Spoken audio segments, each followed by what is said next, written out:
Hello, this is Mr. Reinhardt, and we're going to talk about some maps and a little bit of more modern history um, with North Africa and Southwest Asia. So when you see this map, okay, there are a few things that the map actually tells you. We may have never talked about any of these topics in the class, but the map gives you all the answers you need. Okay. Now you're going to see lots of questions like this throughout your years in school, not just in social studies, but in this case, okay, like on the star when you go into 8th grade and you take the social studies star, you might see a map and you're like, well, we never learned that. We didn't do that last week in class. Doesn't matter. The map gives you all the information you need to answer the question. So actually, if you see a map question, most of the time you don't need to have any sort of outside information, which means that there's no reason why you shouldn't get map questions right. So you should like to see map questions. So what can we learn from this map? Well, there are a few different things. First of all, you want to look at the title and things like that. In this case, there is no title. Okay. There is Lambert azimuthal equal area projection, but that doesn't seem like we really need to know that. Maybe it'll ask something, something, something projection in the question. And if it does, then maybe that's helpful. But for the most part, we don't need that. Right here, we have our legend. It's telling you how long or how far or how much you have to measure, to get 500 miles. We also have this box here that says date of independence ruling power. So this is kind of like a legend as well. It's a little bit confusing and they don't have it labeled, but it's giving you an example, which is telling you this, the date of independence. And after the comma, it's going to tell you who they became independent from. So the only thing you really need to know about this, to get these questions right, is that meaning right there. Independence. What does independence mean? And you need to have a little bit of an understanding about what they're talking about, from who and all that. So think about it. Maybe somebody can say the answer, but what is it talking about? Independence from a ruling power? What does that mean?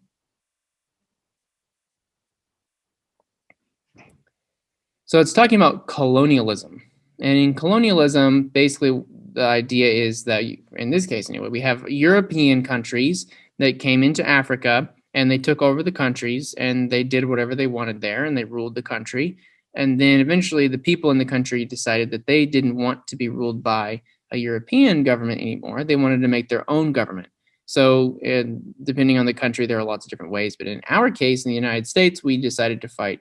Well, we declared our independence, and because England didn't allow us to become free, we had to fight a war. So sometimes there were wars that were fought in history to become independent, sometimes there weren't. But none of that really matters in this map.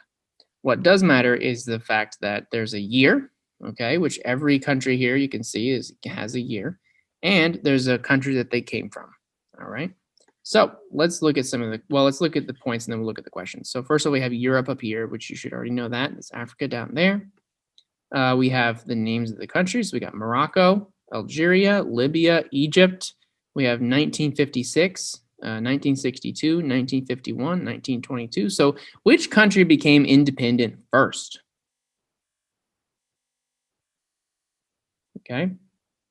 Egypt became independent first. Second, which country became independent second? Libya, 1951.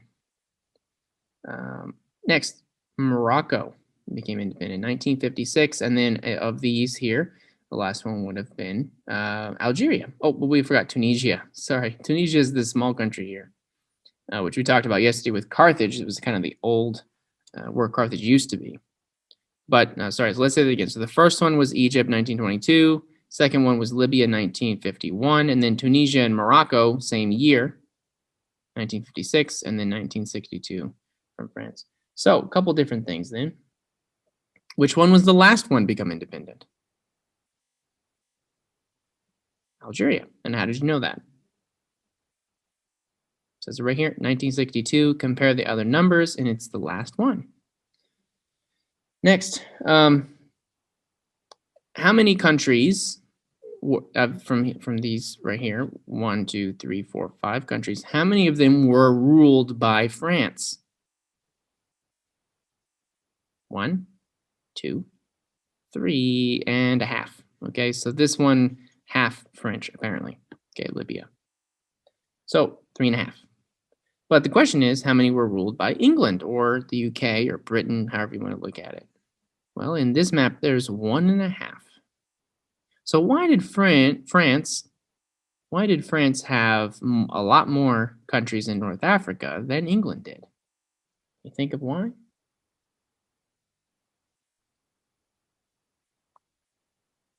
So they had that because, look, France is right there. And as we learned yesterday, it's really easy just to get on some boats and go down here and take over these countries. Whereas England, they're way up there, and they would have to take their boats all the way down here through here and up to there to take over Egypt. Okay. Now, that didn't stop England in a lot of ways. England took over a lot of countries in a lot of different ways over many, many years. But in this case, it's kind of like France got here first. Okay. But also, France had been involved in North Africa for a really long time. It's not like it's something that just happened and then, oh, France controls everything. No, France had been involved with these countries for many, many hundreds of years. So next.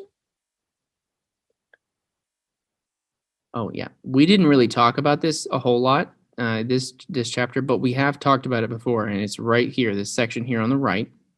It's the Suez Canal. Now, the Suez Canal, we have this Red Sea here. It looks like a bunny rabbit or a guy doing this.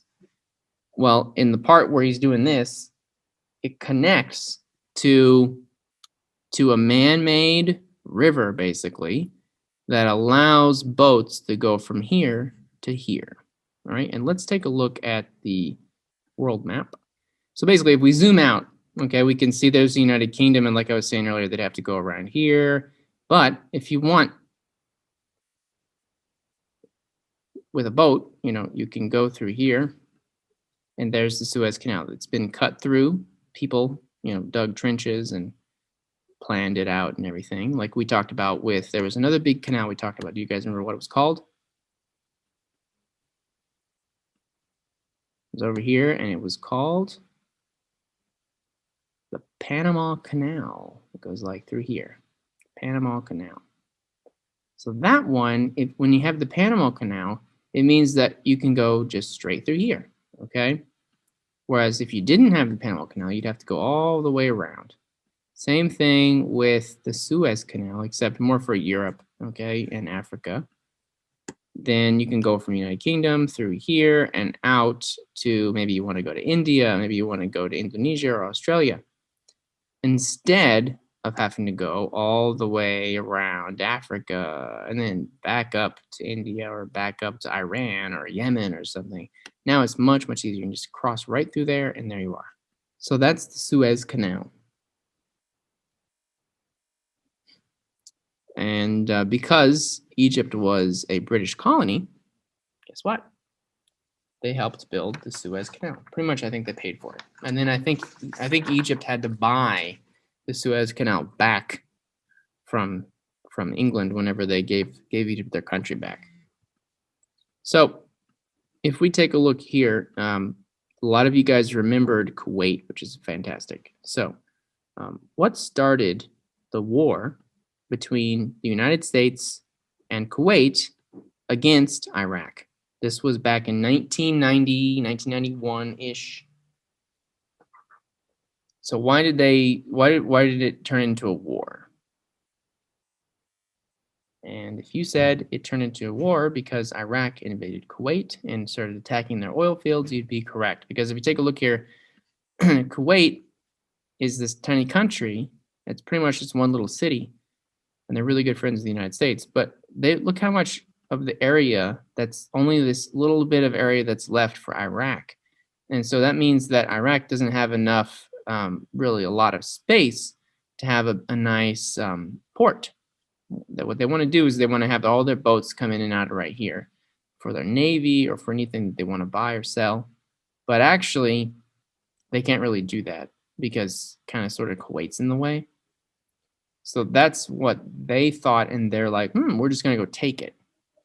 Maybe a more intelligent thing could have been to either, go ahead and build something here, or they could have made a deal with Kuwait. Maybe they could share, but they didn't do that. Instead, the evil dictator Saddam Hussein decided to invade, and he ended up burning down a lot of the oil fields. It cost him a whole lot of money. But anyway, I think that's all for me. So if you guys have any questions, ask your teachers. Thanks a lot for watching. Good luck tomorrow. Bye.